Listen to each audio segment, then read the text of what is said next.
Hello നമസ്കാരം, welcome to Mollywood talks. ഇന്ന് നമ്മൾ വന്നിരിക്കുന്നത് ഇന്ന് റിലീസ് ചെയ്തിട്ടുള്ള ഒരു തമിഴ് സിനിമയെക്കുറിച്ച് സംസാരിക്കാൻ വേണ്ടിയിട്ടാണ്. വിജയ് സേതുപതി കേന്ദ്ര കഥാപാത്രത്തെ അവതരിപ്പിച്ച് കുരങ്ങുബൊമ്മ എന്ന സിനിമയ്ക്ക് ശേഷം നിതിലൻ സ്വാമിനാഥൻ സംവിധാനം ചെയ്യുന്ന ഏറ്റവും പുതിയ സിനിമയായിട്ടുള്ള മഹാരാജ. ഇന്നാണ് സിനിമ റിലീസായത്. ഇപ്പോൾ സിനിമ കണ്ട് ഫസ്റ്റ് ഷോ കണ്ട് ഇറങ്ങിയിട്ടേ ഉള്ളൂ.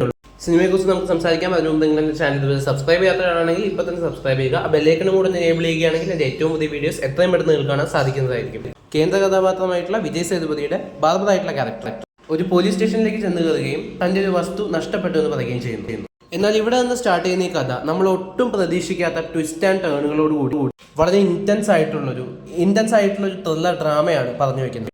ആദ്യാവസാനം പൂർണ്ണമായിട്ട് എൻഗേജിങ് ആണ് ഈ സിനിമ.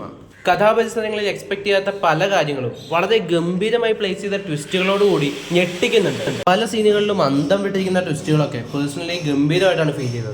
വിജയ് സേതുപതിയുടെ പെർഫോമൻസ് ആണ് തീർച്ചയായും എടുത്തു പറയേണ്ടത്. ആ ക്യാരക്ടർ ആദ്യാവസാനം പിടിച്ച് ഗംഭീരമായിട്ട് ചെയ്തിട്ടുണ്ട്.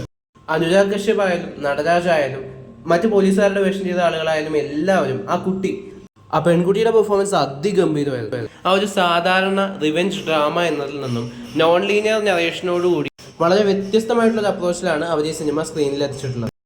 ഒരുപക്ഷെ സമയം അത്രയും കണ്ടു തീർത്ത് കുറെ അധികം നേരം ഹാങ് ഓവറിൽ നിന്ന് പോകും. വളരെ ഡീപ്പ് ഇന്റൻസ് ആയ ഒരു ഇമോഷണൽ ഡ്രാമയും ഒപ്പം തന്നെ എൻഗേജിംഗ് ആയ ഒരു ത്രില്ലറുമാണ് മഹാരാജ. വിജയ് സേതുപതിയുടെ 50ാമത്തെ സിനിമ എന്ന നിലയിൽ അദ്ദേഹത്തിന്റെ ഏറ്റവും മികച്ച സിനിമകളിലേക്കും ഈ വർഷത്തെ ഏറ്റവും മികച്ച തമിഴ് സിനിമയായിട്ടും എനിക്ക് തോന്നിയിട്ടുള്ള സിനിമയാണ് മഹാരാജ.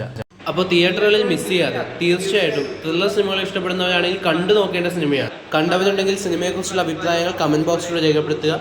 നമുക്കിനി മറ്റൊരു വീഡിയോയുടെ വീണ്ടും കാണാം. ബൈ.